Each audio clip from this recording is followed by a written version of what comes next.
ઈદે મિલાદુન્નબી એટલે હઝરત મોહમ્મદ પૈગંબર સાહેબના જન્મદિવસ તરીકે ઉજવવામાં આવે છે.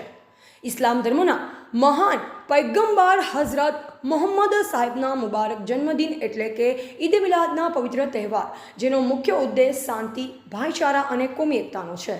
તેની ઉજવણીના ભાગરૂપે ખામીસા પરિવાર તરફથી જશ્ને ઈદે મિલાદની ખૂબ ખૂબ મુબારકબાદ.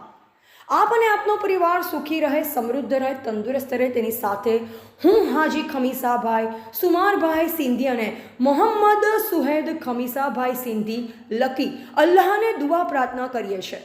KGN infrastructure, Sumar logistic and industrial park, Asu infrastructure private limited, Betdi Latkheda, mascot Sumar industrial park Kheda Dholka highway, Anmol petroleum Bhalej, Shri Krishna petroleum Boriyavi, Khamisabhai Sumarbhai Sindhi boss, Mohammad Suhed Khamisabhai Sindhi lucky.